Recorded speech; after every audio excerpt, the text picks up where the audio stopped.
Goeiemôre en weer eens baie welkom hier saam met ons by ons oggendoordenkings. Lekker Saterdag. Ek dink ons almal sien uit vandag na alles, die lekker dinge, die rugby en alles wat aan die gang is. So geniet hierdie dag saam met ons. Kom ons praat, ons laaste beginsel oor 'n droomlewe. En dit is vrees. Nee, ek dink vrees is seker die grootste iets wat ons weghou van God se drome en planne vir ons lewe. Jesaja 41:10 sê: Moenie bang wees nie, want ek is by jou. Moenie ontsteld word nie, want ek is jou God. Ek maak jou sterk en wil jou help. Ek laat jou oorwin met my regterhand wat mense red. Hierdie woorde is, wat kan 'n mens sê? Ek kan net hierdie woorde herhaal, né? Ek is by jou. Ek maak jou sterk. Ek sal jou laat oorwin. Ek sal jou red.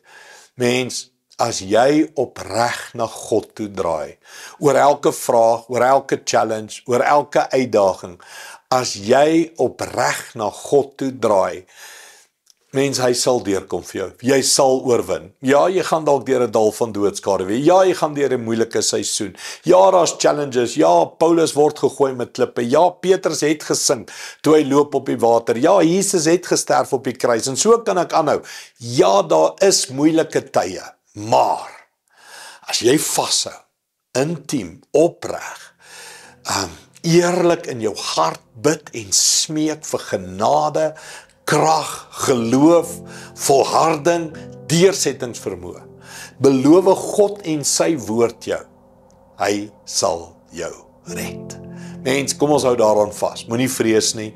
Bid, vertrou, lees Bybel, stilte tyd saam met ons in die oggende, jou eie stilte tyd, Sondag kerk, stap 'n eerlike pad met liewe Jesus. En hy gaan jou help om vol van die Gees te leef en by jou drome, jou toekomsverwagting, 'n lewe van hoop uit te kom. Moenie vrees nie. Stap die pad met boldness. Kom ons bid dit saam. Hemelse Vader, baie dankie vir hierdie belofte, Jesaja 41:10. Dat ons nie moet bang wees nie. Ons moenie ontsteld word as ons alles lees en hoor en wat die mense te kere gaan nie. Here, ons moenie mense volg nie, ons moenie media volg nie. Mag ons op ons knieë bly, bid en vertrou en net doen wat U vir ons sê. En dit sal ons geloof sterk maak en dit sal ons gehoorsaam maak en dit sal ons 'n bold lewe laat leef en groot dinge sien wat U deur ons lewens doen. Ek seën nou elke luisteraar met hierdie woorde en God sal met jou wees tot aan die volëinding van hierdie wêreld. Dankie daarvoor in Jesus naam. Amen. Dankie liewe vriende, ek sien jou weer môre by ons eredienste. Die Here seën jou. Trots geborg deur Evergreen Turf.